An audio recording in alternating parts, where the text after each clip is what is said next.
வணக்கம். இந்த பதிவில் 8ஆம் வகுப்பு இயல் 2 பார்க்க போகிறோம். இயல் 2க்கு இயற்கையை வர்ணிக்கிற மாதிரி இருக்கும். இந்த 8ஆம் வகுப்பு இயல் 2 முதல் இயல் பார்க்கல அப்படின்னா கீழே இருக்க லிங்கில் இருக்குது, போய் படிங்க. முதல் 3 இயல் 6ஆம் வகுப்பில் முதல் 3 இயல், 8ஆம் வகுப்பில் முதல் 3 இயல், 10ஆம் வகுப்பில் முதல் 3 இயல் முடிச்சுட்டு தான் நம்ம அடுத்த இது பார்க்க போகிறோம். இந்த 3 இயலுமே மொத்தம் 9 பாடத்தையும் சேர்த்து 100 வினாக்களாக டெஸ்ட்டு தர டிசம்பரில் வர ஃபஸ்ட்டு சண்டேல டெஸ்ட்டு சொல்லியிருக்கேன். நீங்கள் படிக்கிறீங்க, என்னை பார்த்து படிக்கிறீங்க, இதை ஃபாலோ பண்ணி படிக்கிறீங்க அப்படின்னா இதை ஃபஸ்ட்டு படிங்க. அதுக்கப்புறம் 1 by 1 படிச்சுட்டே வரலாம். டெஸ்ட்டுக்கு ஓகே, நான் டெஸ்ட்டுக்கு ரெடி அப்படிங்கிறவங்க கமெண்ட்டில் சொல்லுங்கள். பார்க்கலாம். இயற்கை இதில் ஃபஸ்ட்டு ஓடை இருக்குது. ஓடைன்னு வாணிதாசன் பாட்டு, அடுத்து கோணக்காத்து பாட்டு, நிலம் பொது அப்படிங்கிற உரைநடையும், வெட்டுக்கிளியும் சருகுமானுங்கிற துணைப்பாடம், இலக்கணத்தில் வினை முற்று கொடுத்துருக்காங்க. இதில் திருக்குறளையும் சேர்த்து கொடுத்துருக்காங்க. பார்க்கலாமா? பாருங்கள். இயல் 2 ஈடில்லா இயற்கை. முதல் பாட்டு ஓடை. ஓடைங்கிற பாடலை பாடினது வாணிதாசன். வாணிதாசனை பற்றி பார்த்துட்டு இந்த பாடலை பார்க்கலாம். வாணிதாசனுக்கு பாண்டிச்சேரியை சேர்ந்தவர். தமிழகத்தின் வேர்ட்ஸ்வொர்த் என்று புகழப்படுபவர் யார் அப்படின்னா நம்ம வாணிதாசன் தான். தமிழகத்தின் வேர்ட்ஸ்வொர்த் என புகழப்படுவது யார்? நமது வாணிதாசன். இவரோட இயற்பெயர் அரங்கசாமி என்கின்ற எத்திராசலு. இவருக்கு நிறைய பேர் அரங்கசாமி என்கின்ற எத்திராசலுங்கிறது தான் அவரோட இயற்பெயர். இவரை நாம் தமிழகத்தின் வேர்ட்ஸ்வொர்த்னு சொல்கிறோம். இவர் பாரதிதாசனின் மாணவர். இவர் யார்? பாரதிதாசனோட மாணவர். தமிழ், தெலுங்கு, ஆங்கிலம், பிரெஞ்சு இந்த 4 மொழியுமே இவருக்கு நல்லா தெரியும். யார்? வாணிதாசனுக்கு பாரதிதாசனோட மாணவர். அவருக்கு எத்தனை மொழி தெரியும்? 4 மொழிகள் நல்லாவே தெரியும்.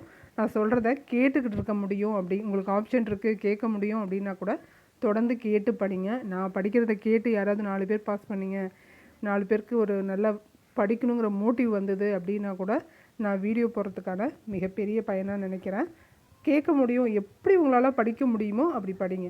உங்கள் ஃபிசிக்கல் ஆக்டிவிட்டியை தான் உங்கள் சுற்றி இருக்கவங்க கேட்பாங்களே தவிர உங்கள் மென்டல் ஆக்டிவிட்டி எப்படிங்கிறத நீங்கள் தான் மேனேஜ் பண்ணி படிக்க ஸ்டார்ட் பண்ணணும். முக்கியமாக ஹவுஸ் ஒய்ஃபாக இருக்கிறவங்களுக்கு படிக்கணும் அப்படிங்கிற ஆர்வத்திலே இருக்கிறவங்க அதை வச்சு எப்படி படிக்க முடியும் அப்படிங்கிறத ட்ரை பண்ணுங்கள். அடுத்து கவிஞரேறு, பாவலர் மணி முதலிய சிறப்பு பெயர்களை பெற்றவர் யார் அப்படின்னா வாணிதாசன். எத்தனை பேர்? தமிழகத்தின் வேர்ட்ஸ்வொர்த், கவிஞரேறு, பாவலர் மணி இதெல்லாம் நாம் அவருக்கு கொடுத்த பேர். அவரோட இயற்பெயர் என்ன? எத்திராசலு என்கின்ற அரங்கசாமி. சரி, இவருக்கு பிரெஞ்சு அரசு ஒரு விருது கொடுத்துச்சு. அது செவாலியர் விருது. பிரெஞ்சு அரசு கொடுத்த விருது செவாலியர் விருது. இவர் என்னென்ன நூல்கள் எழுதியிருக்காரு அப்படின்னு பார்த்தீங்கன்னா தமிழச்சி, கொடிமுல்லை, தொடுவானம், எழிலோவியம், குழந்தை இலக்கியம். குழந்தை இலக்கியம் யாரோடது? வாணிதாசனோடது. குழந்தை இலக்கியம் யாரோடது? வாணிதாசனோடது. இளைஞர் இலக்கியம் யாரோடதுன்னு தெரிஞ்சால் சொல்லுங்கள். அடுத்து இந்த பாடப்பகுதி இருக்கு இல்லையா, ஓடை அப்படிங்கிறது எந்த நூல்லேருந்து எடுத்தாங்க அப்படின்னு கேட்பாங்க. தொடுவானம்ங்கிற நூல்லேருந்து எடுக்கப்பட்டது. ஓடை என்னும் பாடல் எதுலேருந்து எடுக்கப்பட்டது? தொடுவானம்ங்கிற நூல்லேருந்து எடுக்கப்பட்டது. பாடல் பார்க்கலாமா? பாடலை சேர்ந்து படிங்க. நூல்வெளி மட்டும்தான் படிக்கணும்னு இல்லை, பாடலில் வரிகளையும் படிக்கணும். டீச்சராக ஆகணும் அப்படின்னு நினைக்கிறவங்க டீச்சராகவே நடந்துக்கோங்க. பார்க்கலாமா? ஓடை ஆட உள்ளம் தூண்டுதே, கல்லில் உருண்டு தவழ்ந்து நெளிந்து பாயும். ஓடை ஆட உள்ளம் தூண்டுதே, கல்லில் உருண்டு தவழ்ந்து நெளிந்து பாயும். ஓடை ஆட பாட இந்த ஓடை எந்த பள்ளி சென்று பயின்றதோடி, ஏடு போதா இதன் கவிக்கார் ஈடு செய்ய போறாரோடி. பாட இந்த ஓடை எந்த பள்ளி சென்று பயின்றதோடி, ஏடு போதா இதன் கவிக்கார் ஈடு செய்ய போறாரோடி. ஆட உள்ளம் தூண்டுதே, நன்சை புன்சைக்கு உணவை ஊட்டி, 2 நிலத்துக்குமே உணவை ஊட்டி, நாட்டு மக்கள் வறுமையை ஓட்டி. நன்சை புன்சைக்கு உணவை ஊட்டி, நாட்டு மக்கள் வறுமை ஓட்டி, கொஞ்சி குழவி கரையை வாட்டி, குளிர்ந்த புல்லுக்கு இன்பம் கூட்டி.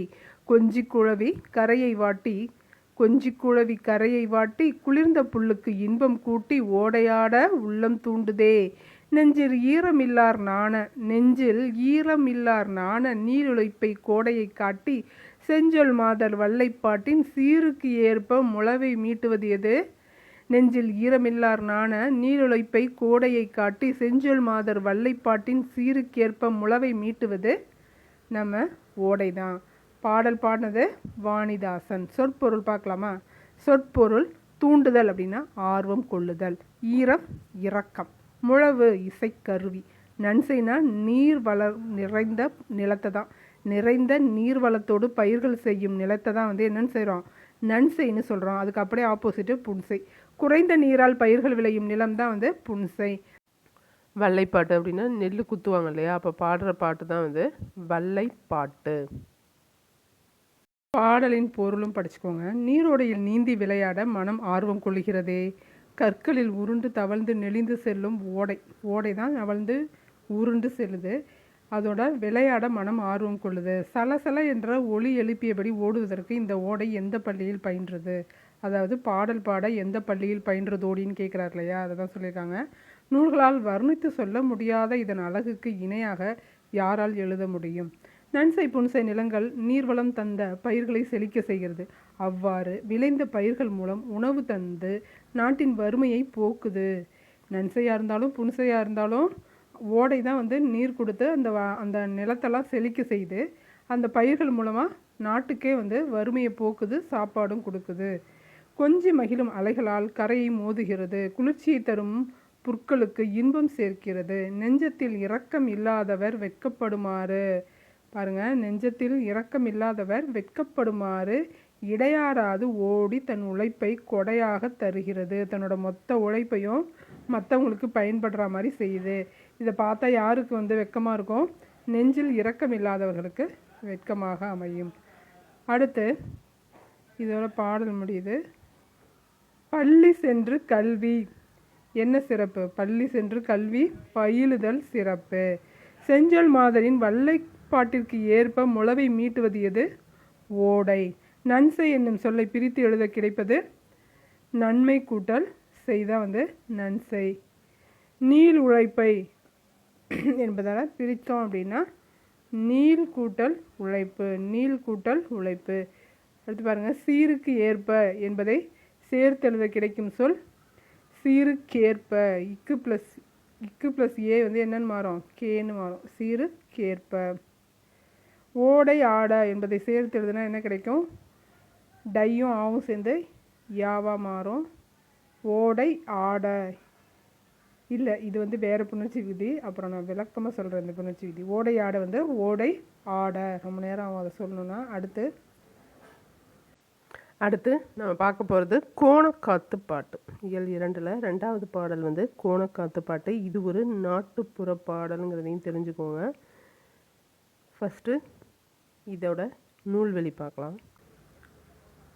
நூல்வெளி. நாட்டில் பெரும் பஞ்சம் ஏற்பட்ட காலங்களில் மக்கள் பட்ட துயரங்களை அக்காலத்தில் வாழ்ந்த புலவர்கள் கும்மி பாடல்களாக பாடினர். பேச்சு தமிழில் அமைந்த இவை பஞ்ச கும்மிகள் என்று அழைக்கப்பட்டன. நாட்டில் பெரும் பஞ்சம் ஏற்பட்ட காலங்களில் மக்கள் பட்ட துயரங்களை அக்காலத்தில் வாழ்ந்த புலவர்கள் வந்து எப்படி பாடினாங்க? கும்மி பாடல் வழியாக சொல்லியிருக்காங்க. கும்மி அடித்து சொன்னாங்க. அப்போ இருந்த துயரங்களை. பேச்சு தமிழில் அமைந்த இவை பஞ்ச கும்மிகள் என அழைக்கப்பட்டன. பஞ்ச கும்மிகள் எப்படி இருக்கும்? பேச்சு தமிழில் இருக்கும். அந்த காலத்தில் வந்த புலவர்கள் தான் இந்த பாட்டை பாடியிருக்காங்க, ஞாபகம் வச்சுக்கோங்க.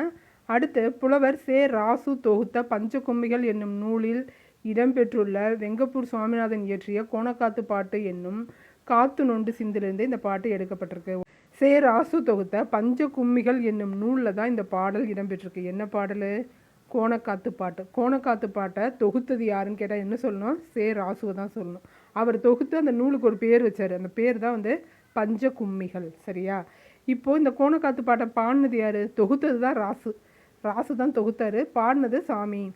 தொகுத்தது ராஜா, பாடினது சாமி. ஞாபகம் வச்சுக்கோங்க. வெங்கப்பூர் சுவாமிநாதன் தான் இந்த கோணக்காத்து பாட்டை இயற்றினது. இது எந்த சிந்து அப்படின்னு கேட்கலாம். காத்து நொண்டு சிந்திலிருந்து சில பாட்டு எடுக்கப்பட்டிருக்கு. வெங்கப்பூர் சுவாமிநாதன் பாடின கோணக்காத்து பாட்டு மொத்த பாட்டையும் எடுக்கலை. காத்து நொண்டு சிந்திலேருந்து சில பாடல்கள் மட்டும்தான் இங்கே கொடுக்கப்பட்டிருக்கு. கோணக்காத்து பாட்டில் ஒரு டாபிக் தான் வந்து காத்து நொண்டு சிந்து. அதிலேருந்து சில பாடல்கள் தான் நமக்கு தரப்பட்டிருக்கு. தெளிவாக படிச்சுக்கிட்டிங்கன்னா குழம்பாது. கன்ஃபியூஸ் பண்ணுற மாதிரி கொஷின் இருக்கும். அதுக்கு தான் இவ்வளோ தெளிவாக சொல்கிறேன். இந்த பாடலை படிக்கிறதுக்கு முன்னாடி இதோட சொற்பொருளையும் பொருளையும் படிச்சுக்கிட்டீங்க அப்படின்னா கொஞ்சம் ஈஸியாக இருக்கும். இந்த பாடலை பொறுத்த வரைக்கும் இப்படி படிக்கிறது கொஞ்சம் நல்லது. ஏன்னாக்கா வந்து இது வந்து நாட்டுப்புற சைடில் வேர்ட்ஸ்லாம் கொஞ்சம் மாறி இருக்கும். அதனால் வேர்டை தெரிஞ்சுக்கிட்டு பாட்டை படிக்கும்போது நல்லாயிருக்கும். முகில் அப்படின்னா மேகம். கேடி கலங்கி. கேடி கலங்கி அப்படின்னா மிக வருந்தி. சம்பிரமுடன் அப்படின்னா முறையாக. சேகரம் கூட்டம். சம்பிரமுடன் முறையாக சேகரம் கூட்டம். காங்கேய நாடுனா என்னன்னு கேள்வி கேட்டிருக்காங்க ஏற்கனவே. கொங்கு மண்டலத்தின் 24 நாடுகளுள் ஒன்று தான் காங்கேயம் நாடு. பின்னம்னா என்ன? சேதம். வாகு அப்படின்னா சரியாக. காலன்னா யமன். மெத்த அப்படின்னா மிகவும். மெத்த அப்படின்னா மிகவும். நீங்கள் இந்த சொற்பொருள் படிக்கிறது தகுதி தேர்வு இருக்கு இல்லையா, அதை பற்றி நீங்கள் பயப்படாமல் இருக்கலாம். எல்லா வகுப்புலையும் இருக்கிற சொற்பொருள் உங்களுக்கு தரோவாக தெரியுது அப்படின்னா கண்டிப்பாக 4-5 மார்க் அந்த தகுதி தேர்வில் உங்களுக்கு கிடைக்கும். அதனால் ஒன்றுத்தையும் படிச்சுக்கிட்டு படிக்க நீங்களே ஸ்ட்ராங் ஆகிடுவீங்க. பாடுபொருள் படிக்கலாமா? பாடலின் பொருள் பார்க்க போகிறோம். திரண்டு எழுந்த மேகங்களால் உருவான காற்று வேகமாக அடித்ததால் பெரிய வீடுகளின் கூரைகள் எல்லாம் மெத்தமாக பிரிந்து சரிந்தன. திரண்டு எழுந்த மேகங்களால் உருவான காற்று வேகமாக அடித்ததால் பெரிய வீடுகளின் கூரைகள் எல்லாம் மெத்தமாக பிரிந்து சரிந்தன. வாங்கல் என்னும் ஊரில் அழகாக வைக்கப்பட்ட தென்னம்பிள்ளைகள் எல்லாம் வீணாயின. அழிவில்லாத காங்கேய நாட்டின் மேட்டு பகுதியில் வளர்ந்திருந்த பருத்தி செடிகள் எல்லாம் சிதைவு அடைந்தன, வெறும் குச்சிகளாக மாறின. அழகிய சுவர்களை உடைய மாடி வீடுகள் அடியோடு விழுந்தன. ஆடவர் தம் மனைவி பிள்ளைகளுடன் கூ கூ என்று அலறியபடி ஓடினர். தொண்டைமான் நாட்டில் சிறப்பாக வைக்கப்பட்ட மரங்கள் அனைத்தும் சின்னாபின்னமாக ஒடிந்து விழுந்தன. கடலில் விரைந்து வந்த கப்பல் யமனை போல வந்த பெருமழையினாலும் சுழல் காற்றினாலும் கவிழ்ந்தது. அடுத்து, ஆற்காடு முதல் மைசூர் வரை வீசிய புயலால் சாலைகளில் சென்ற மக்கள் தடுமாறி தவித்தனர். தெத்துக்காடு, கல்லப்பநாயக்கன்பட்டி ஆகிய பகுதிகளில் ஏராளமான ஆடு மாடுகள் இறந்தன. சித்தர்கள் வாழும் கொல்லிமலை, சித்தர்கள் எங்கே வாழ்கிறாங்க? கொல்லிமலை சுற்றியுள்ள பகுதிகளிலும் புயல் அடித்தது. ஆற்காடுலேருந்து மைசூர் வரைக்கும் புயல் வீசிச்சு. சாலையில் போனவங்களாம் தடுமாறி தவிச்சாங்க. தெத்துக்காடு, கல்லப்பநாயக்கன்பட்டியிலலாம் ஆடு மாடுகள் இறந்துடுச்சு. சித்தர்கள் வாழும் கொல்லிமலையிலையும் புயல் அடிச்சுது. முருகப்பெருமானே, இத்தகைய அழிவுகளை நாங்கள் எவ்வாறு தாங்குவோம்? எங்களுக்கு வருகிற இடர்களை எல்லாம் தடுத்து எங்களை காப்பாயாக அப்படின்னு முடிச்சிருக்காரு. யாரு? சுவாமி வெங்கப்பூர் சுவாமிநாதன் தான் இந்த பாட்டை பாடின.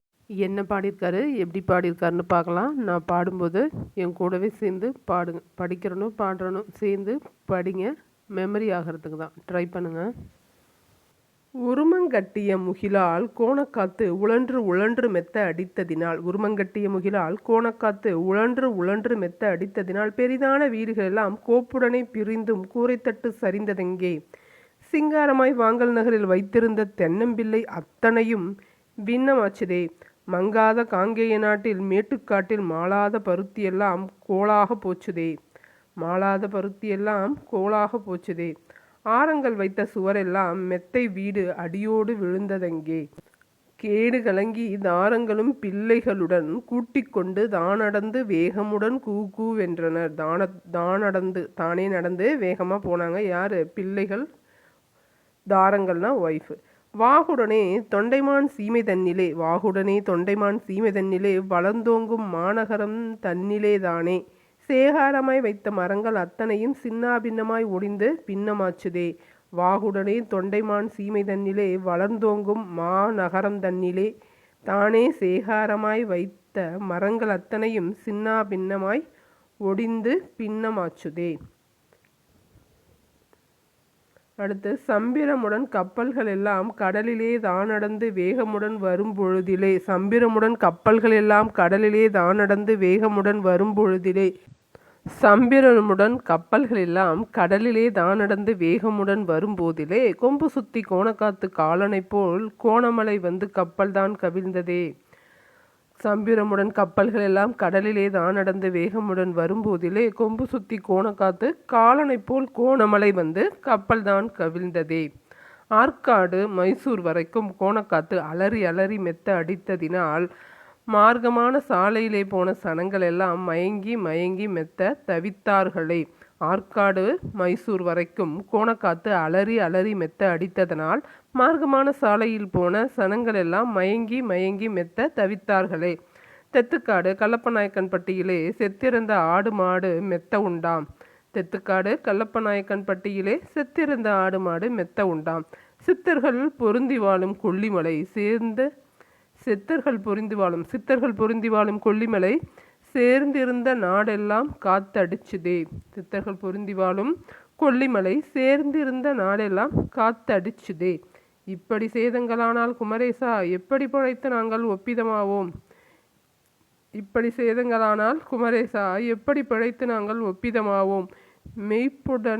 மெய்ப்புடன்பே லாயத்து கொண்டு வருகின்ற விக்கினமெல்லாம் தீர்த்து காத்திடுறாயா?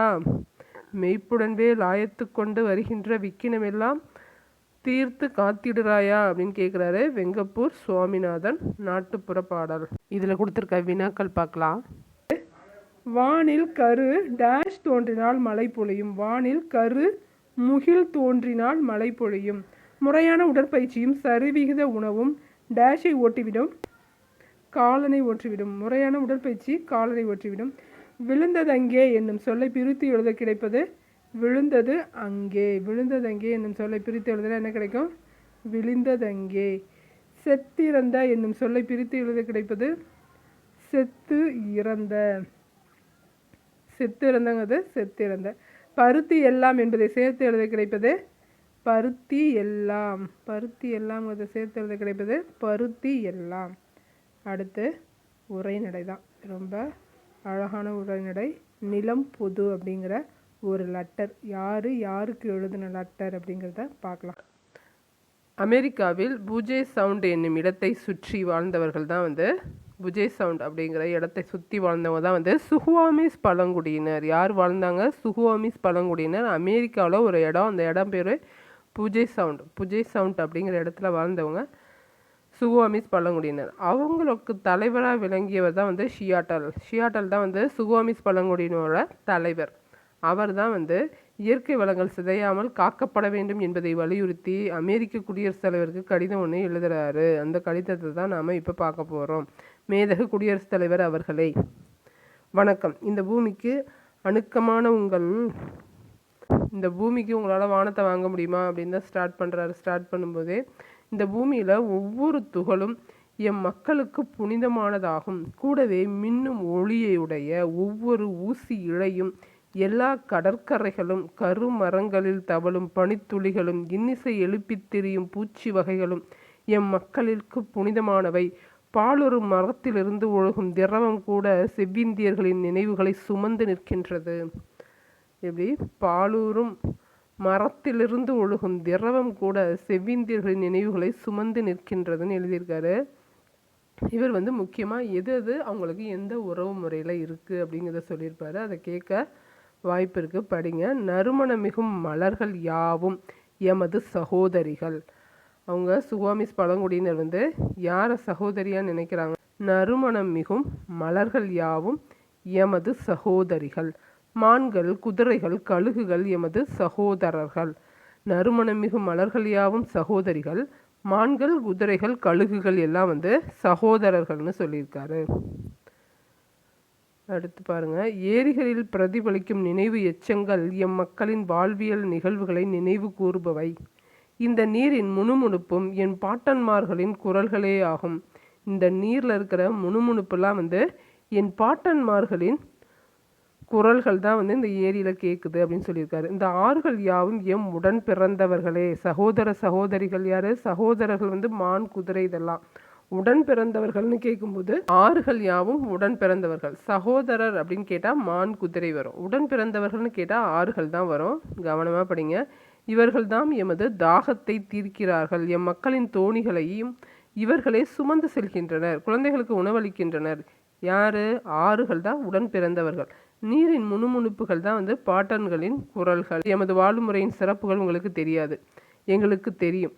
ஒரு குறிப்பிட்ட நிலப்பகுதியும் அதற்கு அடுத்துள்ள நிலப்பகுதியும் உங்களுக்கு ஒன்றுதான். நீங்கள் அயலவர்கள். இந்நிலத்திலிருந்து தேவையானவற்றை எடுத்து செல்லவே நீங்கள் இங்கு வருகிறீர்கள்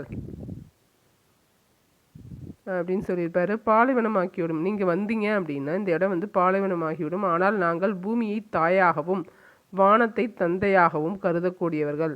பூமியை என்னவா கருதுறாங்க? தாயாகவும் வானத்தை தந்தையாகவும் கருதுறாங்க புகுவாமிஸ் பழங்குடியினர். புஜே சவுண்ட் அப்படிங்கிற இடத்துல இருக்கிற சுகுவாமிஸ் பழங்குடியினர் வந்து பூமியை தாயாகவும் வானத்தை தந்தையாகவும் கருதுகிறார்கள். அடுத்து, நாங்கள் காற்றை மிகவும் மதித்து போற்றுபவர்கள். விலங்குகள், மரங்கள், மனிதர்கள் உள்ளிட்ட யாவற்றுக்கும் சுவாசித்தல் பொதுவானது. பொதுவான ஒரு காற்றையே இங்கு யாவரும் சுவாசிக்கின்றனர். நீங்கள் சுவாசிக்கும் காற்றை பற்றி சிந்திப்பதில்லை. நீங்கள் சுவாசிக்கும் காற்றை பற்றி சிந்தித்ததில்லை. இந்த காற்றானது அனைத்து உயிர்களையும் காக்கிறது. இவ்வுணர்வுகளை சுமந்து நிற்கும் காற்றின் இன்றியமையாமையை நாங்கள் நிலத்தை விட்டுவிட நேர்ந்த பின்னரும் நீங்கள் மறக்கவே கூடாது. நாங்கள் நிலத்தை விடுறதா இருந்தால் கூட நிலத்தை விற்றுவிட நேர்ந்த பின்னரும் நீங்கள் மறக்கவே கூடாது. எங்கள் கால்களை தாக்கி நிற்கும் இந்த நிலமானது எங்கள் கால்களை தாங்கி நிற்கும் இந்த நிலமானது எம்முடைய பாட்டன்மார்கள். இந்த நிலம் வந்து அவங்களோட பாட்டன்மார்கள் எரிந்த சாம்பலால் ஆனது. பாட்டன்மார்கள் எரிந்த சாம்பலால் ஆனது. இந்நிலமே எங்கள் தாயாகும். அது மறுபடியும் சொல்கிறாரு. எமது உறமுறையாரின் வளமான வாழ்வால் ஆனதே இந்நிலம். இதனை நாங்கள் எங்கள் குழந்தைகளுக்கு சொல்லிக் கொடுப்பது போல் உங்கள் குழந்தைகளுக்கும் நீங்கள் சொல்லிக் கொடுங்கள். நாங்கள் எங்கள் நிலத்தை விற்பதாக இருந்தால் எங்கள் நிலத்தை நாங்கள் நேசிப்பது போலவே நீங்களும் நேசியுங்கள். நாங்கள் எப்படி காப்பாற்றி வைத்திருந்தோமோ அப்படியே காப்பாற்றுங்கள். முழுமையான விருப்பத்தோடு உங்கள் குழந்தைகளுக்காக இந்நிலத்தை போற்றி காப்பாற்றுங்கள். நிலத்தை நேசியுங்கள் அப்படின்னு சொல்லி முடிச்சிருக்காங்க. சியாட்டல் அப்படிங்கிறவர் சுகுவாமிஸ் பழங்குடியினோட தலைவர். இது வந்து இக்கட்டுரை பக்தவச்சல பாரதி எழுதிய தமிழக பழங்குடிகள் என்னும் நூலிலிருந்து எடுத்து தரப்பட்டிருக்கு. தமிழக பழங்குடிகள் அப்படிங்கிற நூலை எழுதினது யார்? பக்தவச்சல பாரதி. அடுத்து இந்த உரைநடையிலேருந்து சில சரியான விடை தேர்ந்தெடுத்து பார்க்கலாம். செவ்விந்தியர்கள் நிலத்தை எப்படி பார்க்குறாங்க? நிலத்தை தாயாக பார்க்குறாங்க. வானத்தை தான் வந்து தந்தையாக பார்க்குறாங்க. இன்னோசை என்னும் சொல்லை பிரித்து எழுதுக. இனிமை கூட்டல் ஓசை தான் வந்து இன்னோசை. பால் ஊறும் என்பதை சேர்த்து எழுத கிடைப்பது பாலூரும். இயல் 2ல் இருக்கிற துணைப்பாடம் பார்க்க போகிறோம். வெட்டுக்கிளியும் சருகுமானும். சருகுமானம் என்னன்னு தெரியுமா உங்களுக்கு? பார்த்துருக்கீங்களா சருகுமானம்? கேரள மாநில எல்லைக்கு அருகே உள்ளது தான் வந்து பரம்பிக்குளம். இது ஆனைமலை போன்ற பகுதிகளில் பரம்பிக்குளம் ஆனைமலை போன்ற பகுதிகளில் காடர்கள் என்னும் பழங்குடியினர் வாழ்ந்து வருகின்றனர். தமது முன்னோர்கள் காடுகளில் எவ்வாறு வாழ்ந்தனர் என்பதை வருங்கால தலைமுறையினர்கள் மறந்துவிடக்கூடாது அப்படிங்கிறதுக்காக காடுகள், செடி கொடிகள், விலங்குகளின் தொடர்பான கதைகளை தங்கள் பிள்ளைக்கும் பேரன் பேத்திகளுக்கும் சொல்லிட்டு வந்தாங்க. அது மாதிரியான ஒரு கதை தான் இது. நடுக்காட்டில் சலசலங்கிற ஓடுற நதி, அதில் இதான் வந்து சருகுமான், இது வெட்டுக்கிளி. ஏன் வெட்டுக்கிளி வந்து ஒரு இடத்துல நிற்காம டக்கு டக்குன்னு அந்தாண்ட பாஞ்சிக்கிட்டே இருக்குது அப்படின்னு உங்களுக்கு தெரியுமா அப்படின்னு சொல்லி இந்த கதையை ஸ்டார்ட் பண்ணி உங்கள் குழந்தைங்களுக்கு சொல்லி பாருங்கள். நல்லாயிருக்கும் இந்த கதை. இதில் முக்கியமான இன்ஃபர்மேஷன் என்ன அப்படின்னா பாருங்கள். பரம்பிக்குளம் ஆனைமலை பகுதிகளில் காடர்கள் வசிக்கும் சிற்றூர்கள் பல உள்ளன. காடர்கள் வசிக்கும் சிற்றூர்கள் எங்கே இருக்குது? பரம்பிக்குளம் ஆனைமலை. அப்படி இல்லைன்னா பரம்பிக்குளம் ஆனைமலையில் வசிக்கிறவங்க யார் அப்படின்னு கேட்டாங்க. அவங்க காடர்கள். மிக சிறிய பழங்குடி சமுதாயத்தினர் தாங்கள் பேசும் மொழியை என்னன்னு சொல்லுவோம்? மிகச்சிறிய பழங்குடி சமுதாயத்தினர் தாங்கள் பேசும் மொழியை என்னன்னு சொல்கிறாங்க? ஆள் அளப்பு என்று அழைக்கின்றனர். இந்த கேள்வி ரொம்ப ரொம்ப முக்கியமானது. இந்த பாக்ஸு இதை நிறைய தடவை கேட்டிருக்காங்க. ஆள் அளப்பு வந்து யார்? காடர்கள் வசிக்கும் சிற்றூர்கள் பல இருக்குது. காடர்கள் மிக சிறிய பழங்குடி சமுதாயத்தினர். இவங்க பேசுகிற மொழி தான் என்னது? ஆள் அளப்பு. காடர்கள் பேசும் மொழி என்னது? ஆள் அளப்பு. இவங்க எங்கே இருக்காங்க? பரம்பிக்குளம் ஆனைமலை பகுதிகளில் இருக்காங்க.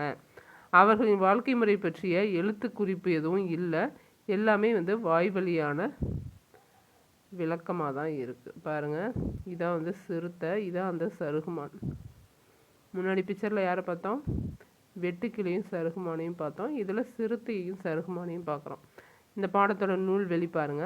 மணிஷாண்டி, மாதுரி ரமேஷ் ஆகியோர் காடர்களின் கதைகள் சிலவற்றை தொகுத்துள்ளனர். அவற்றை யானையோடு பேசுதல் என்னும் தலைப்பில் கீதா தமிழாக்கம் செய்துள்ளார். அந்த நூலில் இருந்து ஒரு கதை இங்கு தரப்பட்டிருக்கு. காடர்களின் கதைகளை தொகுத்தது யார்? மணிஷாண்டி, மாதுரி ரமேஷ், 2 பேர். மணிஷாண்டியும் மாதுரி ரமேஷ் தான் வந்து காடர்களோட கதையை தொகுத்தாங்க. அது வேறு மொழியில் இருக்குது. அதை யானையோடு பேசுதல்ங்கிற தலைப்பில் தமிழாக்கம் செய்தது யார்? கீதா. அவ்வளோதான், 2 இன்ஃபர்மேஷன் தான். இந்த கதை என்ன அப்படின்னா, வெட்டுக்கிளி வந்து சருகுமான் ஓடி வந்து ஒளிஞ்சுக்கும். வெட்டுக்கிளிகிட்ட சொல்லும், நான் இங்கே இருக்கேன்னு சிறுத்தைக்கிட்ட சொல்லாத அப்படின்னு. சிறுத்தைக்கும் பேர் இருக்குது, சருகுமானுக்கும் பேர் வச்சு தான் அந்த கதை சொல்லியிருப்பாங்க. தப்பிக்கிறதுக்காக வேண்டி ஒளிஞ்சிருக்கும். ஆனால் அது அந்த வெட்டுக்கிளிக்கு தெரியும் அந்த இடம். சிறுத்தை வந்து கேட்கும்போது சொல்லாதன்னு சொல்லியிருக்கும் மானு. ஆனால் வெட்டுக்கிளி என்ன செய்யும், குதிச்சு குதிச்சு அந்த இடத்த காட்டி கொடுக்குற மாதிரி பண்ணிடும். குதிச்சு குதிச்சு அதுகிட்ட கேட்டோடனே அதுக்கு என்ன சொல்கிறதுனே புரியாது வெட்டுக்கிளிக்கு. சிறுத்தை கேட்ட உடனே குதிச்சு குதிச்சு வாயால் சொல்லாது, ஆனால் குதிச்சு குதிச்சு இங்கே தான் இருக்குது அப்படிங்கிற மாதிரி செஞ்சிடும். அப்போது என்ன ஆகும், இந்த சருகுமான் இருக்குல்ல, சருகுமான் வந்து அடிக்கடி இப்படி குதிச்சு குதிச்சு ஓடுற மான். அந்த மானோட கால் வந்து ஷார்ப்பாக இருக்கும். குதிச்சு குதிச்சு ஓடும், அந்த கால் வந்து நல்லா ஷார்ப்பாக இருக்கும். அந்த மான் வந்து ஒளிஞ்சிருக்கும் ஒரு இடத்துல. அந்த இடத்துல புனுகு பூனைன்னு ஒரு உயிரினம் இருக்குது. அந்த பூனை ஒளிஞ்சிருந்த இடம் அது. அதே இடத்துல அந்த சருகுமான் ஒளிஞ்சிருந்ததுனால புலியால் மோப்பம் பிடிக்க முடியாது. ஏன்னா புனுகு பூனை தங்கி இருக்கிற இடம் வந்து ரொம்ப ஸ்மெல் அடிக்கும். அந்த ஸ்மெல்னால் சருகுமானை மோப்பம் பிடிக்க முடியாமல் சிறுத்தை திரும்பி போயிடும். ஆனால் வெட்டுக்கிளி கிட்டத்தட்ட காட்டி கொடுத்துருச்சு. அப்போ கூட அந்த சிறுத்தையால் கண்டுபிடிக்க முடியல. சிறுத்தை போன பிறகு சருகுமான் ரிட்டன் ஆகி வந்து, உன்னை எங்கேயாவது பார்த்தேன்னா உன் மேலே நான் குதிச்சிடுவேன் என் காலை வச்சு, என்னோடய ஷார்ப்பான காலால் உன்னை கண்டிப்பாக உன் மேலே குதிக்க போகிறேன் பார்த்துட்டேறேன் அப்படின்ட்டு வார்னிங் கொடுத்துட்டு போயிடும். அதனால தான் வெட்டுக்கிளி வந்து ஒரு இடத்துல நிற்காம அங்கேயும் எங்கேயும் குதிச்சுக்கிட்டே இருக்குது. ஏன்னா சருகுமான் வந்து நம்மளை காலால் மிதிச்சிடுங்கிற பயத்தினால தான் வந்து வெட்டுக்கிளி அங்கேயும் இங்கேயும் குதிக்குது அப்படின்னு இந்த ஸ்டோரி சொல்லியிருப்பாங்க. நல்லாயிருக்கும் இந்த ஸ்டோரி, படித்து பாருங்கள். இதில் முக்கியமான இன்ஃபர்மேஷன் இதுதான். தெரிந்து கொள்வோம். பரப்பிக்குளம் ஆனைமலை பகுதி காடர்கள் வசிக்கும் சிற்றூர். இங்கே இருக்கிறவங்க தான் காடர்கள். இவங்க பேசுகிற மொழி தான் வந்து ஆள் அளப்பு. இதை தொகுத்தது மாதுரி ரமேஷ், மணிஷ் சாண்டி. இதை தமிழாக்கம் செய்தது வா கீதா. அடுத்து வினைமுற்று பார்க்கலாம். இயல் 2ல் வர இலக்கணம் வினைமுற்று. படித்தான், ஆடுகிறான், பறந்தது, சென்ற, கண்டு ஆகிய செயலை அடிப்படையாக கொண்ட சொற்களாகும். இது எல்லாமே வந்து செயலை வச்சு வருது. அதனால் வினை மட்டுக்கும் என்ன மீனிங் அப்படின்னா செயல்னு அர்த்தம். செயலை வினை என்று குறிப்பர். இவ்வாறு ஒன்றன் செயலை குறிக்கும் சொல் வினைச்சொல். ஓகே, அப்போ வினை முற்றுங்கிறது என்ன? ஒரு செயலை குறிக்கிறது வினைச்சொல். அப்போது வினை முற்றுனா என்ன அப்படின்னா, மலர்விழி எழுதினால், கண்ணன் பாடுகிறான், மாடு மேயும். இத்தொடரில் எழுதினால், பாடுகிறாள், மேயும் ஆகிய சொற்களை கவனியுங்கள். இச்சொற்களில் பொருள் முழுமை பெற்று விளங்குகிறது. இவ்வாறு பொருள் முற்று பெற்ற வினை சொற்களை என்னன்னு சொல்கிறோம்? முற்று வினை அல்லது வினை முற்று என்கிறோம். வினை முற்று 5 பால் 3 காலம் 3 இடம் ஆகிய அனைத்திலும் வரும். நம்ம இவ்வளோ நேரம் படித்தோம் இல்லையா, அதில் இந்த லாஸ்ட் 2 லைன் தான் ரொம்ப முக்கியம். பாருங்கள், வினை முற்று என்பர் வினைமுற்று எங்கெல்லாம் வரும்? 5 பால் 3 காலம் 3 இடம் ஆகிய அனைத்திலும் வருவது எது அப்படின்னு கேட்டுருவாங்க.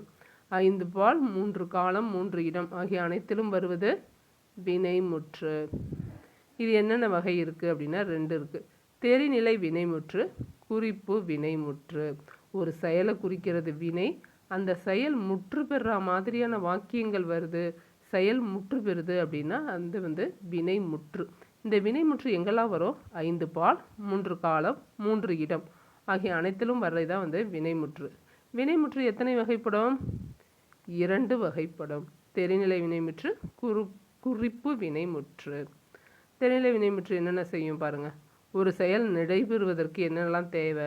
செய்பவர், கருவி, நிலம், செயல், காலம், செயல்படுபொருள் அப்படிங்கிற 6 வேணும். ஒரு செயல் நிகழ்கிறதுக்கு 6 தேவை.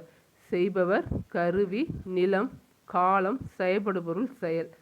இந்த 6ஐயும் முதன்மையானவை ஆகும். இவை 6ம் வெளிப்படுமாறு அமைவது தான் வந்து தெரிநிலை வினைமுற்று. மாணவி கட்டுரை எழுதினாள். இதில் எழுதுறது யார்? செய்பவர் மாணவி. கருவி வந்து தாளும் எழுதுகோலும். நிலம் வந்து பள்ளி. காலம் வந்து இறந்த காலம். செயல்படுபொருள் வந்து கட்டுரை. செயல் வந்து எழுதுறது. இது எல்லாமே இந்த சென்டென்ஸ் வந்து இது எல்லாத்தையுமே காட்டுது. இந்த 6ஐயும் காட்டுறதுனால இது தெரிநிலை வினைமுற்று. அடுத்து குறிப்பு வினைமுற்று பாருங்கள். குறிப்பு வினைமுற்று பொருள், இடம், காலம், சினை, குணம், தொழில் ஆகியவற்றில் ஒன்றை அடிப்படையாக கொண்டு காலத்தை வெளிப்படையாக காட்டாது செய்பவரை மட்டும் வெளிப்படையாக காட்டும் வினைமுற்று தான் வந்து குறிப்பு வினைமுற்று. குறிப்பு வினைமுற்று என்ன செய்யும்? காலத்தை வெளிப்படையாக காட்டாது, யார் செய்கிறாங்களோ அவங்கள மட்டும்தான் காட்டும், செய்பவரை மட்டும்தான் வெளிப்படையாக காட்டும். இது இல்லாமல் இது எதை பொறுத்து வரும் அப்படின்னா, பொருள், இடம், காலம், சினை, குணம், தொழில் அப்படிங்கிற 5ல் 1 பெற்று வரும். 6 இருக்குது. 1 2 3 4 5 6 6 இருக்கு இல்லையா? இந்த 6 பெயர் சொல்ல ஏதோ ஒன்று அடிப்படையாக பெற்று வரும். பொருள் அடிப்படையாக வருது அப்படின்னா அது பொன்னன்கிற குறிப்பு வினைமுற்று. இடம், தென்னாட்டார் அப்படிங்கிறது குறிப்பு வினைமுற்று, இடத்தை பொறுத்து அமைந்தது. காலம் அப்படின்னா ஆதிரையன். இதையே மாற்றி மாற்றி கொடுத்துட்டு பொறுத்துக்கையாக கேட்கலாம். சினை அப்படின்னா கண்ணை வச்சு வருது இல்லையா? அதனால் இது கண்ணன்கிறது சினை. பண்புங்க கரியன். தொழில்னா எழுத்தன். இந்த 6மே குறிப்பு வினைமுற்றுக்கான எடுத்துக்காட்டு. சரியாக பார்த்துக்கோங்க. அடுத்து தெரிநிலை குறிப்பு வினைமுற்று அன்றி ஏவல் வினைமுற்று, வியங்கோல் வினைமுற்று என்று பிற வினைமுற்றும் தமிழில் இருக்குது. தெரிநிலை குறிப்பு இல்லாமல் ஏவல் வினைமுற்று, வியங்கோல் வினைமுற்றும் இருக்குது. பார்க்கலாமா? ஏவல் வினைமுற்று. பாடம் படி, கடைக்கு போ. இத்தொடர் என்ன செய்து? ஒரு செயலை செய்யுமாறு கட்டளை இடுது இல்லையா? இவ்வாறு தன் முன் உள்ள ஒருவரை ஒரு செயலை செய்யுமாறு ஏவும் வினைமுற்று தான் ஏவல் வினைமுற்று. ஏவல் வினைமுற்று ஒருமை பன்மை ஆகிய 2 வகைகளும் வரும். எழுது அப்படிங்கிறது ஒருமை, எழுதுமீன் அப்படிங்கிறது பன்மை. எழுதுமீன்கிறது என்ன வினைமுற்று? ஏவல் பன்மை வினைமுற்று. நல்லா ஞாபகம் வச்சுக்கோங்க. எழுதுமீன் அப்படிங்கிறது பன்மை வினைமுற்று. ஆன்சரில் பன்மை இருந்தால் பன்மை தான் ஆன்சர். ஏவல் பன்மை வினைமுற்றும் இருந்தாலும் அதுதான் ஆன்சராக வரும். இந்த எடுத்துக்காட்டுகள் ரொம்ப முக்கியம். பன்மை ஏவல் வினைமுற்று எழுதுங்கள் என வருவது இக்கால வழக்கு. எழுதுமீன் அப்படிங்கிறது தான் செய்யுள் வழக்கு. இப்போ எப்படி வருது? எழுதுங்கள் அப்படின்னு வருது. அடுத்து பாருங்கள், வியங்கோல் வினைமுற்று. வியங்கோல் வினைமுற்று எந்தெந்த பொருள்களில் வரும் அப்படின்னு கேட்பாங்க. வாழ்த்துதல், வைதல், விதித்தல், வேண்டல் ஆகிய பொருள்களில் வரும் வினைமுற்று தான் வியங்கோல் வினைமுற்று. வியங்கோல் வினைமுற்று எது இதில் வரும்? வாழ்த்துதல், வைதல், விதித்தல், வேண்டல் ஆகிய பொருள்களில் வரும். இவ்வினைமுற்று 2 திணையையும் 5 பால்களையும் 3 இடங்களையும் காட்டும். இதன் விகுதிகள் எப்படி இருக்கும் அப்படின்னா க, இய, இயர், அல் என வரும். வியங்கோல் வினைமுற்றோட விகுதி எப்படி வரும்? க, இய, இயர், அல் அப்படின்னு வரும். இந்த கண்டிஷன்ஸை மட்டும் படிச்சுக்கோங்க. எக்ஸாம்பிள் பாருங்கள். வாழ்க, ஒளிக, வாலியர், வாரல். இந்த வாரல் அப்படிங்கிறத கொடுத்துட்டு இது என்ன வினைமுற்றுன்னு கேட்பாங்க. வியங்கோல் வினைமுற்று. பாருங்கள், ஏவல் வினைமுற்றுக்கும் வியங்கோல் வினைமுற்றுக்கும் உள்ள வேறுபாடு என்ன? ஏவல் வினைமுற்று முன்னாடி இருக்கிறவங்கள தான் ஏவ முடியும். வியங்கோல் வினைமுற்றுங்கிறது 2 திணை 5 மூவிடங்களுக்கும் பொதுவாய் வரும். ஏவல் வினைமுற்று ஒருமை பன்மை வேறுபாடு உண்டு.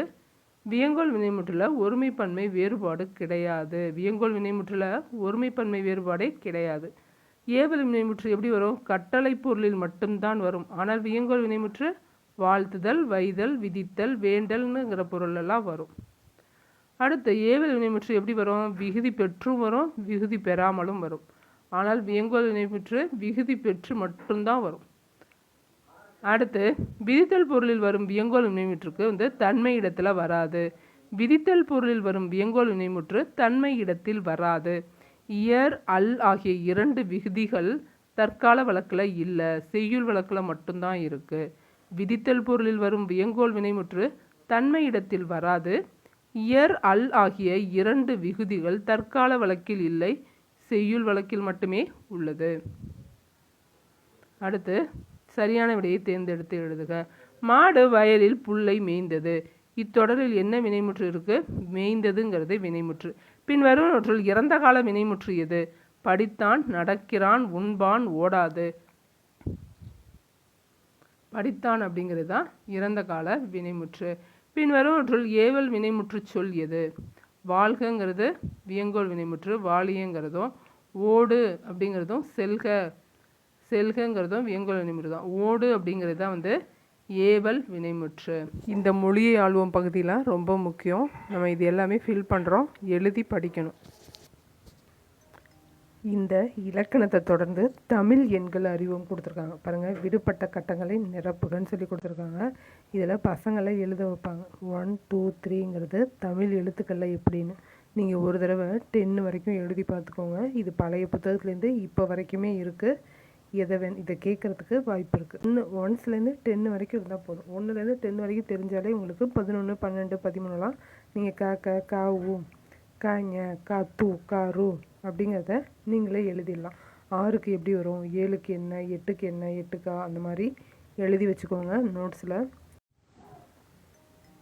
அதே மாதிரி எழுதிட்டு இந்த மாதிரி கேள்விகள் கேட்கவும் வாய்ப்பு இருக்குது. உலக ஈர நில நாள் என்னன்னு கேட்பாங்க. February 2. 2க்கு ஊ மாதிரி வரும். உலக ஓசோன் நாள் செப்டம்பர் 16. கா போட்டு சூ மாதிரி போட்டால் 16. உலக இயற்கை நாள் வந்து October 3. October 3க்கு ஞ.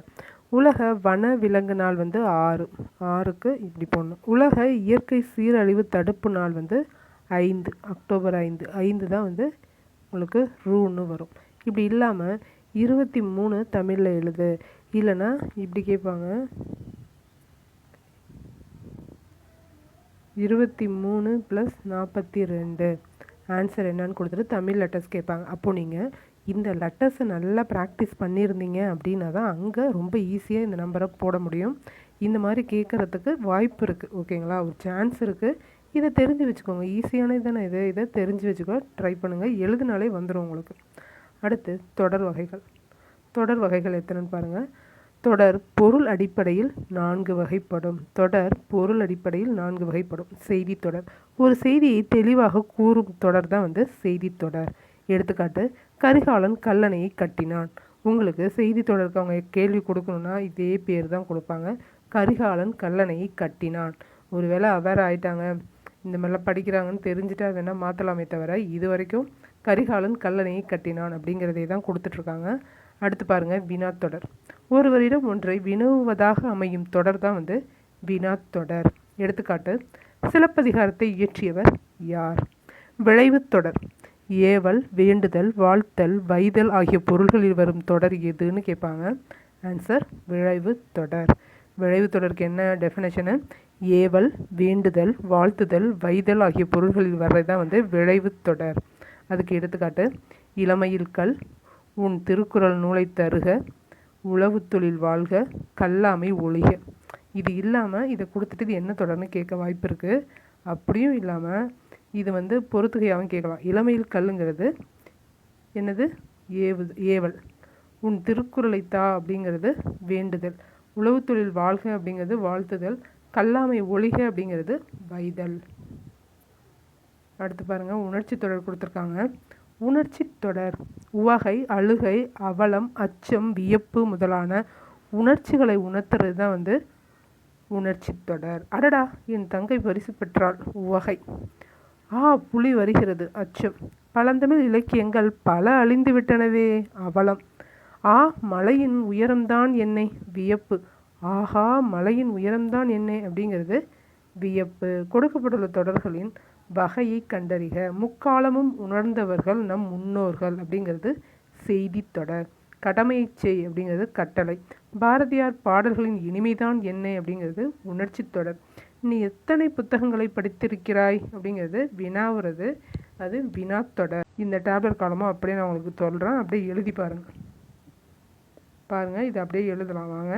என்ன வினைமுற்று வருதோ அதுக்கு தகுந்த மாதிரி. ஆண்பால்னா என்ன வரும், பெண்பால்னா என்ன வரும், அந்த மாதிரி. ஆண்பாலுக்கு நடனா நடக்கிறான், உண்ணா உண்கின்றான், உறங்குன்னா உறங்குகின்றான்னு வரும். பெண்பால்னா நடக்கின்றால், பலர்பால்னா நடக்கிறார், ஒன்றன் பால்லாம் நடந்தது, பலவின் பால்லாம் நடந்தன, தன்மைனா நடக்கின்றேன் அப்படிங்கிறது ஃபுல்லாக எழுதிக்கோங்க. அடுத்து வேர் சொல். நடக்கிறதுங்கிறதுக்கான வேர் சொல் நட. போனான்னா போ, சென்றனர்னா செல், உறங்கினாள் அப்படின்னா உறங்கு. வாழிய இதோட பகுதி வந்து வாழ். அடுத்து பேசினால்னா பேசு, வருகனா வா, தருகின்றனர்னா தா, பயின்றாள் அப்படின்னா பயில், கேட்டார் அப்படின்னா கேள்னு வரும். கலைச்சொல் அறிவோம். பழங்குடியினர் அப்படின்னா ட்ரைப்ஸ், சமவெளி அப்படின்னா பிளைன், பள்ளத்தாக்குனா வேலி, புதர் அப்படின்னா திக்கெட், திக்கெட்னா புதர், ரெட்ஜ் அப்படின்னா மலைமுகடு, மலைமுகடு ரெட்ஜ், வெட்டுக்கிளி அப்படின்னா லொக்கஸ்ட், வெட்டுக்கிளி லொக்கஸ்ட், சிறுத்தை அப்படின்னா லியோபாட், மொட்டுனா பட், மொட்டுனா பட், மலைமுகடுனா ரிட்ஜ், வெட்டுக்கிளினா லியோகாஸ்ட், சிறுத்தைனா லியோபாட், மொட்டுனா பட், பட்டு தான் வந்து மொட்டுகள். 8ஆம் வகுப்பில் இருக்கிற திருக்குறள். இதுக்கும் நூல்வெளி பார்த்துட்டு பெருநாவலர், முதற்பாவலர், நாயனார் முதலிய பல சிறப்பு பெயர்களால் குறிக்கப்படுவது தான் வந்து திருவள்ளுவர். இந்த மாதிரிலாம் கூப்பிட்றோம் அவரை திருவள்ளுவரை. எப்படி? பெருநாவலர், முதற்பாவலர், நாயனார் அப்படி சொல்கிறோம். 2000 ஆண்டுகளுக்கு முன்னாடி இருந்தவர் தான் இந்த திருவள்ளுவர். திருக்குறள் உலகின் பல்வேறு மொழிகளில் மொழிபெயர்க்கப்பட்ட சிறந்த நூல். இந்நூல் அறம், பொருள், இன்பம் என்னும் முப்பால் பகுப்பு கொண்டது. அறத்துப்பால் வந்து பாயிரவியல், இல்லறவியல், துறவரவியல், ஊழியல் என்னும் 4 இயல்களை கொண்டது. பொருட்பால் அரசியல், அமைச்சியல், ஒளிபியல் என்னும் 3 இயல்களை கொண்டது. இன்பத்துப்பால் களவியல், கற்பியல் என்னும் 2 கொண்டது. 4, 3, 2ன்னு வரும். அறம், பொருள், இன்பம். அறத்தில் 4, பொருளில் 3, இன்பத்தில் 2. மொத்தம் எத்தனை இயல்கள்? மொத்த இயல்கள் 9. இதை பாடம் படிச்சுட்டு பார்க்கலாம். திருக்குறள் படிக்கலாம். இயல் 2ல் திருக்குறள் வருது. திருக்குறள் நீதி நூல் மட்டுமன்று, அது ஒரு வாழ்வியல் நூல். எக்காலத்திற்கும் எல்லா மக்களுக்கும் பொருந்தும் அறக்கருத்துக்களை கொண்ட நூல் தான் வந்து திருக்குறள். பெருமையை விளக்கிறது வந்து திருக்குறளின் பெருமையை விளக்கிற நூல் என்ன? திருவள்ளுவ மாலை என்னும் நூல் எழுதப்பட்டிருந்ததே அதற்கு சான்று. இத்தகைய பெருமை கொண்டது வந்து திருக்குறள். திருக்குறளோட பெருமையை பேசுறது வந்து திருவள்ளுவ மாலைங்கிறதையும் தெரிஞ்சுக்கோங்க. இதில் 5 அதிகாரங்கள் கொடுத்துருக்காங்க. ஒவ்வொரு அதிகாரத்துலேயும் 2 குறள் வீதம், மொத்தம் 10 குறள் வரும். பார்க்கலாமா? முதல்ல வந்து நடுவு நிலைமை கொடுத்துருக்காங்க. தக்கார் தகவிலார் என்பது அவரவர் எச்சத்தால் காணப்படும். தக்கார் தகவிலார் என்பது அவரவர் எச்சத்தால் காணப்படும். என்ன பொருள் அப்படின்னா, நடுவு நிலைமை உடையவரா நடுவு நிலைமை இல்லாதவரா என்பது அவரவர் பின் எஞ்சி நிற்கும் புகழினாலும் பழியினாலும் அறியப்படும். தக்கார் தகவிலார் என்பது அவரவர் எச்சத்தால் காணப்படும். நடுவு நிலைமை அப்படின்னா நீதி தவறாமல் இருக்கிறது. நீங்கள் நல்லவரா கெட்டவங்களா அப்படிங்கிறது நீங்கள் போனதுக்கப்புறம் உங்களை பற்றி பேசுகிற புகழ் சொல்லாலையும் பழி சொல்லாலையும் தான் நீங்கள் யார் அப்படிங்கிறது அறியப்படும். அடுத்து, சமன் செய்து சீர்தூக்கும் கோல் போல் அமைந்தொருவாள் கொடாமை சான்றோருக்கு அணி. சமன் செய்து சீர்தூக்கும் கோல் போல் அப்படின்னு வந்துருச்சு. போலுங்கிற வார்த்தையே வந்துருச்சு. அப்போ இது என்ன அணி? உவமை அணி. தான் சமமாக இருந்து தன்னிடம் வைக்கப்படும் பொருட்களின் எடையை துலாக்குள் சரியாக காட்டும். அதுபோல நடுவு நிலைமையுடன் சரியாக செயல்படுவதே யாருக்கு அழகு? சான்றோருக்கு அழகு அப்படின்னு திருக்குறளில் சொல்லியிருக்காங்க. சான்றோர்களாக இருக்கிறவங்க யார் மாதிரி இருப்பாங்க? தராசு மாதிரி. துலாக்கோல்னா தராசுன்னு அர்த்தம். தராசு மாதிரி இருப்பாங்க அப்படின்னு, மாதிரி அப்படின்னு வந்ததுனால அது போல் இருக்கிறதுனால உவமை அணி. அடுத்த அதிகாரம் கூடா ஒழுக்கம். கூடா ஒழுக்கம், அதாவது யாரு கூட சேரக்கூடாது. 8வது பசங்க இல்லையா, 8th படிக்கிற பசங்களுக்கு ஃப்ரெண்ட்ஷிப் வரும், அப்போ தானே சேர போகிறாங்க. அதனால இந்த குறள் அவங்களுக்கு யூஸ் ஆகும்னு கொடுத்துருக்காங்க. வழியில் நிலைமையான் வல்லுருவம் பெற்றம் புலியின் தோல் போர்த்து மேய்ந்தற்று. தற்றுங்கிறது என்ன? தற்றுங்கிறதும் ஒரு உவம உறுப்பு தான். மனதையே அடக்கும் வல்லமை இல்லாதவர் மேற்கொண்ட. மனதையே அடக்க தெரியாதவன் தவம் மேற்கொள்ள போகிறது எந்த மாதிரி அப்படின்னா, புலியின் தோலை போர்த்தி கொண்ட பசு. என்ன ஓமையாக கொடுத்துருக்காங்க? புலியின் தோலை போர்த்தி கொண்ட பசு என்ன செய்யும்? போய் ஆடு அடிக்குமா? அடிக்காது. பசு என்ன செய்யும்? பயிரை மேயும். அதே மாதிரி தான் வந்து நல்லவன் மாதிரி நடிக்கிறவன் யார் அப்படின்னு கண்டுபிடிக்கணும் அப்படிங்கிறதுக்கு தான் அதை சொல்லியிருக்காங்க. புலியின் தோலை பொருத்தி கொண்ட பசு பயிரை மேய்ந்ததை போன்றது. என்னதான் அழகாக நடந்துக்கிட்டாலும் அவங்க செயலை வச்சே கண்டுபிடிச்சிட முடியும் இல்லையா? கூடா ஒழுக்கத்தில் இந்த குறள் அதுக்கு தான் கொடுத்துருக்காங்க. நடிக்கிறவங்கள கண்டுபிடிக்க முடியும். எப்படி அப்படின்னா, புலியின் தோலை போத்திக்கிட்டு பசு இருந்தால் கூட அது பயிரை மேயறதை வச்சு கண்டுபிடிச்சிடலாம். இதில் என்ன அணி வந்திருக்கு அப்படின்னா, இல் பொருள் உவமை அணி வந்திருக்கு. என்ன அணி வந்திருக்கு? இல் பொருள் உவமை அணி வந்துள்ளது. வழியில் நிலைமையான் வல்லுருவம் பெற்றம் புலியின் தோல் போர்த்த மேய்ந்தற்று. மனதை அடக்கும் வல்லமை இல்லாதவர் மேற்கொண்ட வலிய தவக்கோலம் புலியின் தோலை பொருத்தி கொண்ட பசு பயிரை மேய்ந்ததை போன்றது. அணி இல் பொருள் உவமை அணி. அடுத்து, கனை கொடிது யாழ்கோடு செவ்விதங்கு அங்கு அன்ன வினைபடு பாலால் கொழல். கனை கொடிது யாழ்கோடு செவ்விதாங்கு அன்ன வினைபடு பாலால் கொழல். நேராக இருந்தாலும் அம்பு என்ன செய்யும்? அழகாக நேராக ஸ்ட்ரெயிட்டாக இருக்கும். ஆனால் அம்பு என்ன செய்யும்? விட்ட உடனே ஒருத்தவங்க மேலே போய் பாஞ்சு சாகடிச்சிடும். இருப்பினும் யாழின் கொம்பு வளைவுடன் இருந்தால் கூட யாழ் என்ன செய்யும்? இனிமையான இசையத் தரும். அதுபோல் மக்களின் பண்புகளை அவரவர் தோற்றத்தால் அல்லாமல் செயல் வகையால் உணர்ந்து கொள்ள வேண்டும். 8th பசங்களுக்கு சொல்லி கொடுக்குறாங்க, அழகை பார்த்து ஃப்ரெண்ட்ஷிப்பை தேடாத, அவங்களோட செயலை வச்சு அவங்க நல்லவங்களா கெட்டவங்களான்னு தெரிஞ்சுக்கோ அப்படின்னு 2 குறளுமே அதை தான் சொல்லுது. புலியின் தோல் போர்த்தி பசு இருக்கும் கண்டுபிடி அப்படின்னு சொல்லுது. அதே மாதிரி நேராக இருந்தால் கூட அம்பு கொடியதாக இருக்கும், வளைஞ்சிருந்தால் கூட இசையை கொடுக்கும் யாழ். அதனால் அவங்கவுங்க செயலை வச்சு நல்லவங்க யார் கெட்டவங்க யாருன்னு தெரிஞ்சுக்கோ அப்படின்னு சொல்லுது. கூடா ஒழுக்கம்ங்கிற அதிகாரத்தில் 2 திருக்குறள்கள். அடுத்து கல்லாமை. 5வது குறள் பாருங்கள். உளர் என்னும் மாத்திரையர் அல்லால் பயவா களரணையர் கல்லாதவர். கல்லாதவர் எப்படிப்பட்டவர்னு திருவள்ளுவர் சொல்கிறாருன்னு டிஎன்பிசியில் 2-3 தடவை கேட்டாங்க. கலர் நிலம் போன்றவர். கல்லாதவர் எப்படிப்பட்டவர்? கலர் நிலம் போன்றவர். அவர் உயிரோடு இருக்கிறார் என்பதை தவிர வேறு எந்த பயனும் இல்லை. 8th படிக்கிற நீனு படிப்பை நிப்பாட்டிடாத, தொடர்ந்து படி அப்படின்னு தான் அங்கத்துக்காக தான் இந்த அதிகாரமும் வச்சுருக்காங்க. உளர் என்னும் மாத்திரையர் அல்லால் பயவா களரணையர் கல்லாதவர். கல்லாதவர் பயனில்லாத கலர் நிலம் போன்றவர்.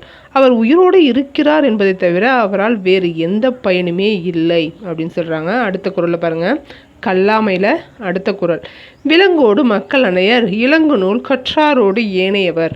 விலங்கோடு மக்கள் அணையர் இளங்கு நூல் கற்றாரோடு ஏனையவர். கற்றவருக்கும் கல்லாதவருக்கும் ஒரே வேறுபாடு தான். என்ன வேறுபாடு? மக்களுக்கும் விலங்குகளுக்கும் என்ன வேறுபாடு இருக்குமோ அதே தான். நீ படித்தா மக்கள், படிக்காட்டி விலங்குக்கு ஒப்பானவர் அப்படின்னு சொல்கிறாரு. விலங்கோடு மக்கள் அணையர் இளங்கு நூல் கற்றாரோடு ஏனையவர். கற்றவருக்கும் கல்லாதவருக்கும் இடையே உள்ள வேறுபாடானது மக்களுக்கும் விலங்குக்கும் இடையே உள்ள வேறுபாட்டை போன்றது. படித்தா மனுஷன், படிக்காட்டி விலங்குன்னு நான் சொல்லலை, திருவள்ளுவர் சொல்கிறாரு. அடுத்து குற்றம் கடிதல். குற்றம் கடிதல். வருமுன் காவாதான் வாழ்க்கை எரி முன்னர் வைத்துரு போல கெடும். வருமுன் காவாதான் வாழ்க்கை எரி முன்னர் வைத்துரு போல கெடும். வர்றதுக்கு முன்னாடி பாதுகாக்க தெரியாதவனோட வாழ்க்கை எப்படி இருக்கும்? எரி முன்னர் வைத்துரு போல. போலன்னு வந்துருச்சா அப்படின்னா என்ன அணி? உவமை அணி. எரி முன்னர் அப்படின்னா என்னன்னு பாருங்கள். வைக்கோல் போர். பழி வரும் முன்னே சிந்தித்து தம்மை காத்து கொள்ளாதவருடைய வாழ்க்கை எப்படி இருக்கும் அப்படின்னா நெருப்பின் அருகில் வைக்கப்பட்ட வைக்கோல் போர் போல் இருக்குமா. நீ முன்னாடியே பாதுகாத்துக்கல அப்படின்னா உனக்கு எந்த கேரண்டி வாரண்டி எதுவுமே கிடையாது, உன் லைஃப் அவ்வளோதான் அப்படின்னு சொல்கிறாரு திருவள்ளுவர். நெருப்புக்கு அருகில் வைக்கப்பட்ட வைக்கோல் போர் என்ன ஆகும்? எதுவுமே செய்ய தேவையில்ல, தானாகவே எரிஞ்சு சாம்பல் ஆகிடும். எந்த மாதிரி வார்னிங் கொடுக்குறாரு பாருங்க. நீங்கள் ப்ரிவென்டிவ் ஆக்ஷன் இருக்கணும் எப்போதுமே. லைஃபுக்காக இருந்தாலும் சரி, படிப்புக்காக இருந்தாலும் சரி, எல்லாத்துக்குமே ப்ரிவென்டிவ் ஆக்ஷனோட இருந்துக்கணும் அப்படின்னு சொல்கிறாரு திருவள்ளுவர். அப்படி இல்லாட்டி எரி முன்னர் வைத்துரு போல கெடும்னு சொல்கிறாரு. அப்படின்னா வைக்கோல் போர், நெருப்புக்கு முன்னாடி வைக்கோல் போரை போட்டா மாதிரி. அடுத்து 8வது குறள். தன் குற்றம் நீக்கி பிறர் குற்றம் காண்பிற்கின் என் குற்றம் ஆகும் இறைக்கு. தன் குற்றம் நீக்கி பிறர் குற்றம் காண்கிற்பின் என் குற்றம் ஆகும் இறைக்கு. தலைவர் என்ன செய்யணும்? தலைவராக இருக்கிறவர் முதல்ல தன்னோட குற்றத்தை கண்டு நீக்கணும். அதற்கு பிறகுதான் பிறருடைய குற்றத்தை ஆராய்ந்தால் அவருக்கு எந்த பழியும் வராது. நீ ரொம்ப ஒழுங்கா அப்படின்னு கேட்டு போயிட்டே இருப்பாங்க. முதல்ல சொல்கிறதே காதில் வாங்க மாட்டாங்க. நாம் ஒழுங்காக இருந்தால் தான் அடுத்தவங்களாக இருந்தாலும் சரி, நம்மக்கிட்ட படிக்கிறவங்களாக இருந்தாலும் சரி கேட்பாங்க. அதுவே ரொம்ப கடினமாக இருக்குது. அதனால் அதை தான் சொல்லியிருக்காரு. தலைவர் முதலில் தன் குற்றத்தை கண்டு நீக்கி பிறகு பிறருடைய குற்றத்தை ஆராய்ந்தால் யாருக்கு? அவருக்கு பழி ஏற்படாது. தலைவராக இருக்கிறவங்க எப்படி இருக்கணும்னு சொல்லியிருக்காரு. குற்றம் கடிதல்ல தன் குற்றம் நீக்கி பிறர் குற்றம் காண்பிற்கின் என் குற்றமாகும் இறைக்கு. அடுத்து இடனறிதல். நம்ம எந்த இடத்துல இருக்கோம், நம்ம எப்படி நடந்துக்கணும் அப்படிங்கிறதுக்கு மெயினாக நம்ம இடம் என்ன, நம்ம பொசிஷன் என்னன்னு தெரிஞ்சுக்கணும். பாருங்கள்.